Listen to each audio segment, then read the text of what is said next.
Hello everyone, welcome to this video about playing some really cool phrases over this kind of tricky chord progression. And before I get into that, let me just say, before I forget, because I always forget, if you like the videos on my channel, hit that subscribe button, give it a like, that helps me out. And if you want to do some more, you can check out my Patreon page. They're both linked, or that is linked under this video. Okay, let's get back to this progression. This is a progression that is in, I think it's quite many songs, especially when you get into like the normal regular jazz standards that are played during bebop sessions or just American songbook standards. Not so much gypsy jazz standards, although it is in some of the jazz standards that are played in gypsy jazz, like There Will Never Be Another You. This progression is in How High the Moon, if you use the chords of Charlie Parker of Ornithology, which a lot of people do.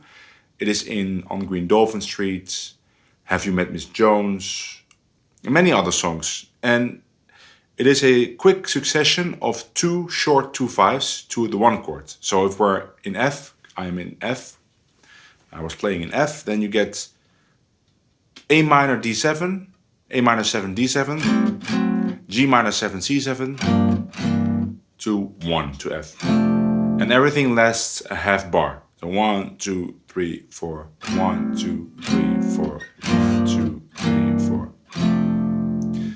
Now it's good to realize that that first bar, A minor 7 D7, is actually just a substitution of a one chord. It's kind of a retardation or delaying the one chord. Instead of playing, let's say we have a 2/5 to F,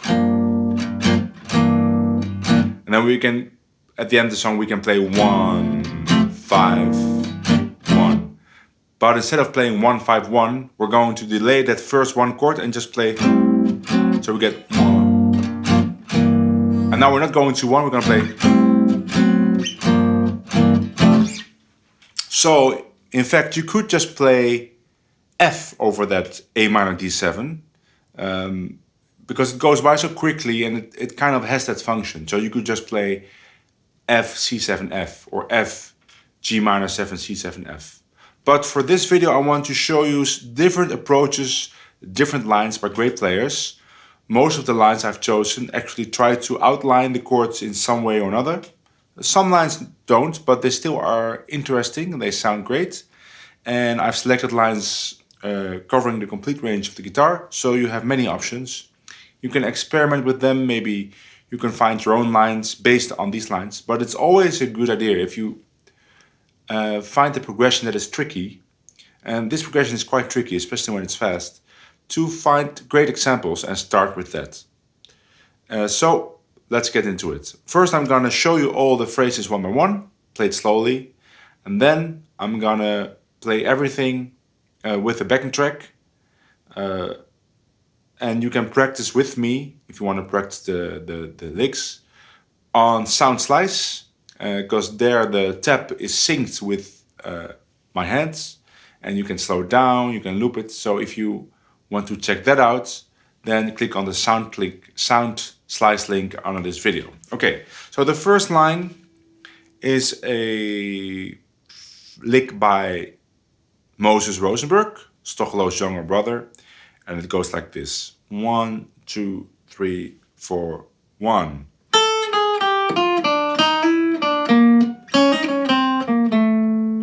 Three, 4, 1.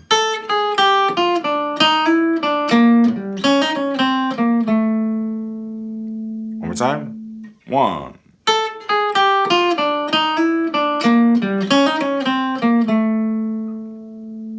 Okay, let's play it with the backing track.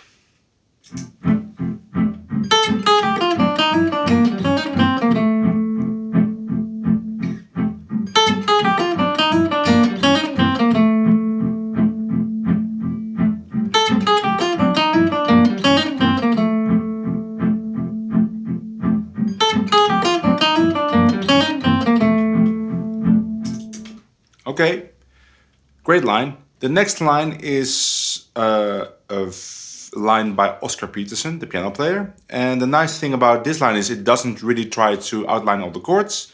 It's just a bluesy phrase. And that's something that Oscar Peterson did a lot. He knew how to play blues on almost everything, or bluesy lines on almost everything, and made it sound great.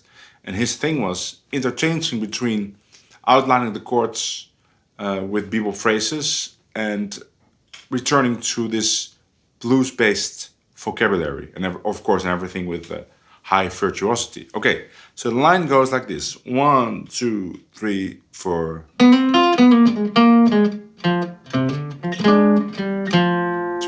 3, 4. 2, 3, 4.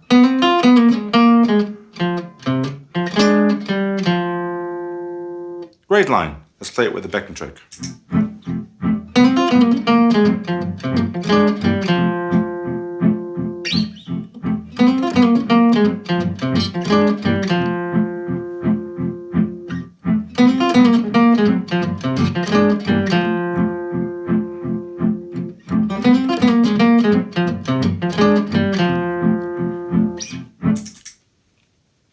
The next line is a line by Powell.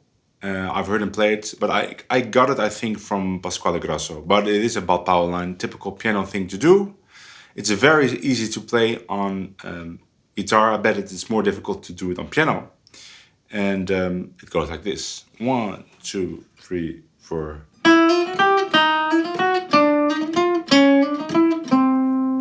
3, 4.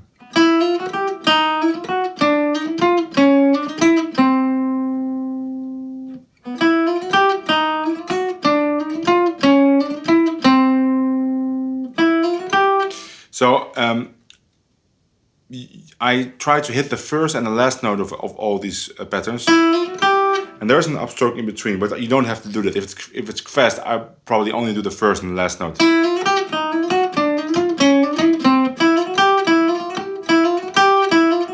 And otherwise, I kind of play the F sharp, or the note before the last one I play up. No, maybe the F even.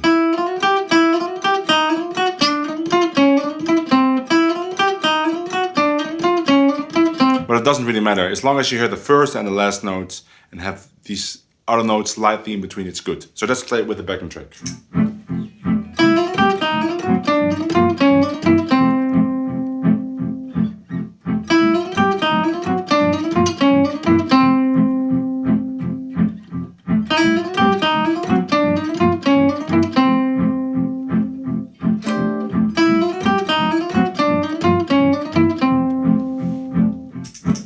Great line. And a line that is based on the same idea, like shifting chromatically down. This is a line by Sonny Stitt, and he really outlines all the chords. And the line goes like this: 1, 2, 3, 4.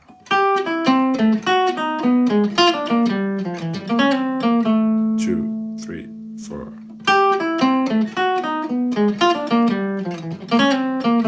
2, 3, 4.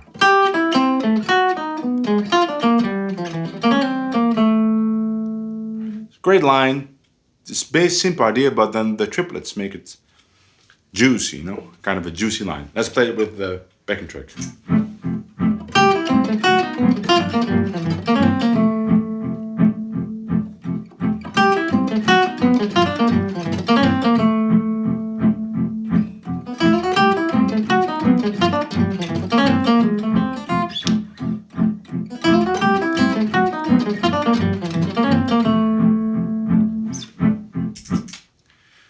And the next line is a line by Charlie Parker.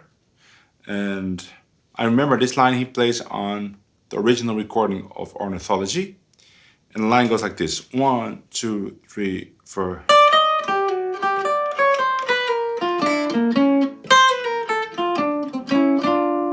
So that ending, of course, is not by Charlie Parker because he cannot play double stops. I think he plays something like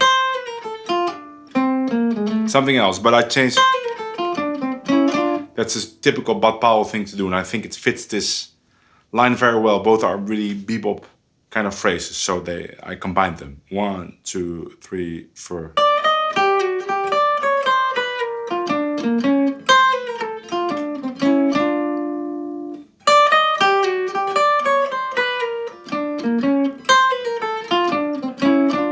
I do the slide here. But you can also pick it. You could also play.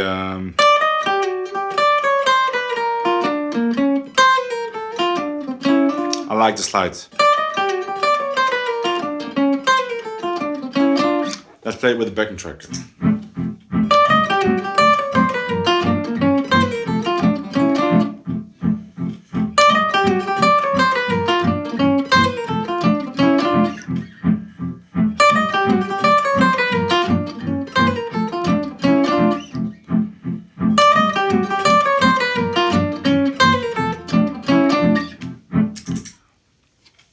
And the next line is one by Kurt Rosenwinkel.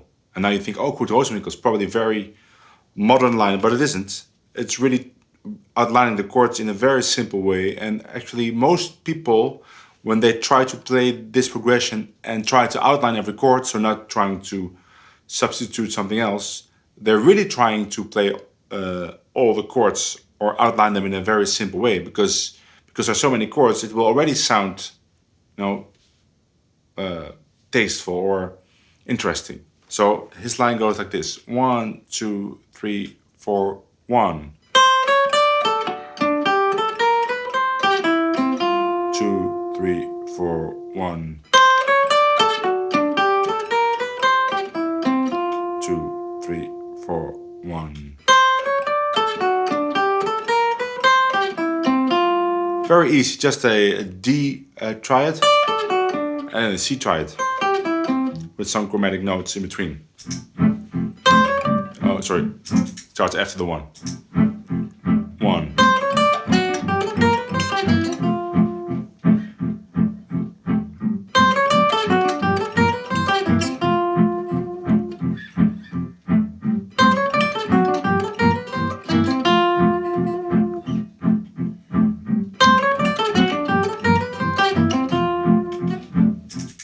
The position change makes it kind of tricky actually, but no, fun to practice. The next one is a phrase by his colleague in the realm of modern jazz guitar, Lagerlund, and the phrase goes like this: 1, 2, 3, 4.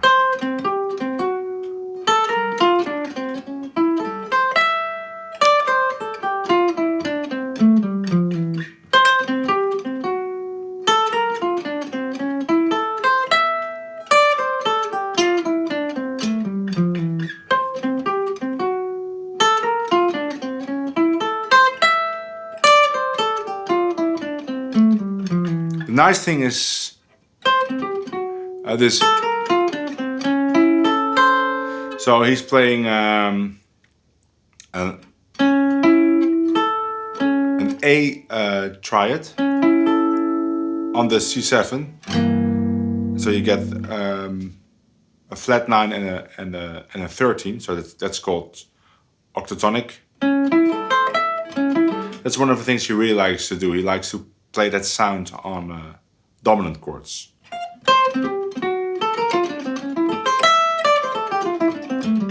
Let's play with a backing track.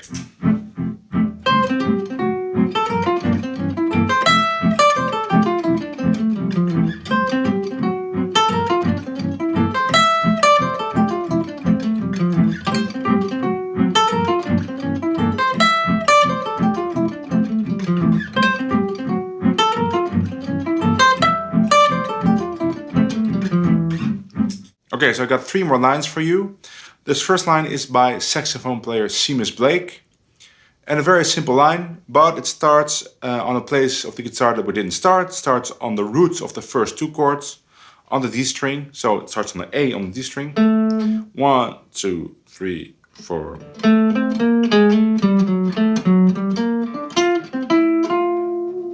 Three, 4.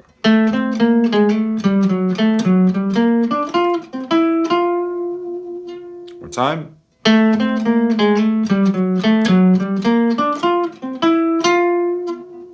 Let's play it with the backing track.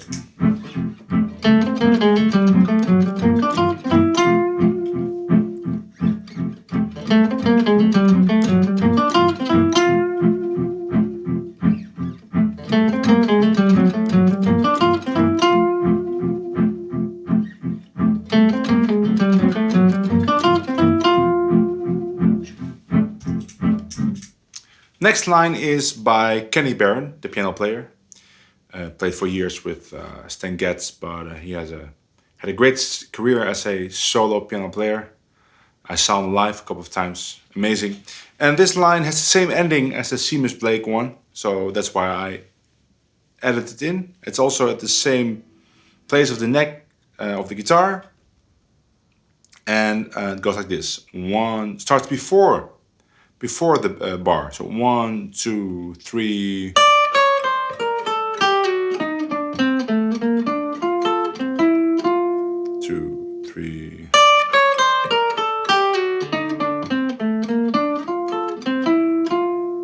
And he goes on.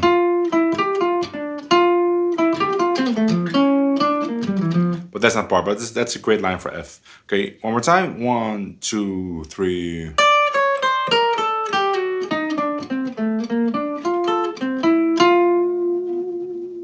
Play with the backing track.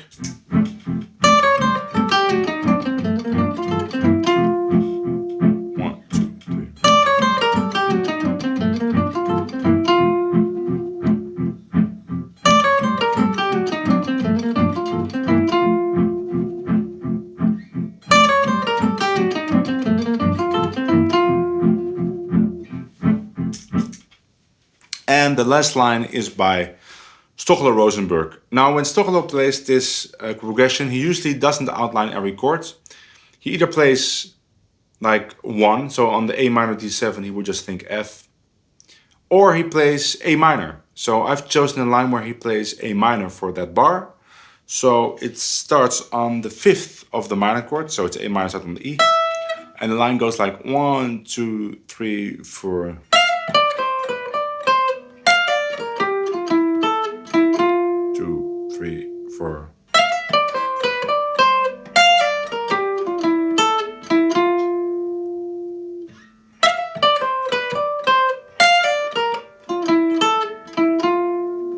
And you can do the pull-off. Sacha does the pull-off, or you can pick it.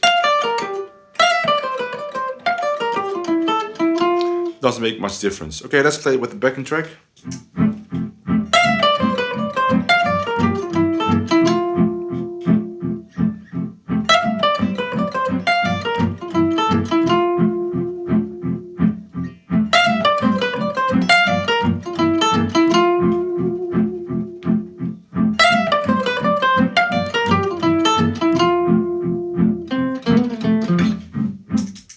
Okay, these were all the lines, many lines and many great ideas, and it covers the complete range of the guitar neck. So that means you can transpose these lines or most of the lines in every key, or some things you cannot play because of course you run out of neck, but you can then play them higher.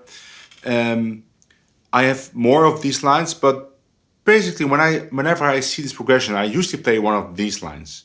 But it's never a bad idea to kind of build a library of possibilities of great players. That's what I always say. You want to play great lines over progressions, transcribe great lines by great players. And these are all great lines by some of the best players in history of jazz and still around, some of them. So there's no reason for you not to find your own lines. Maybe some of these lines you don't like. Maybe you hate Sonny Stitt, I don't know.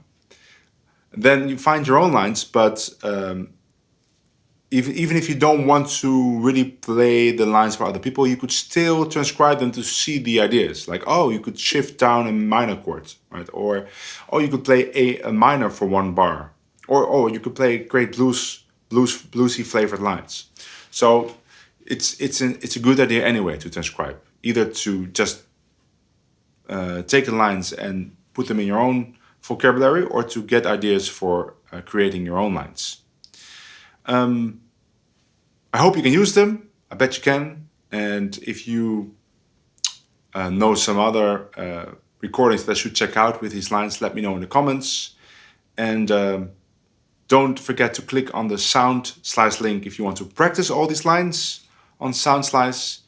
And I see you all in the next video. Bye!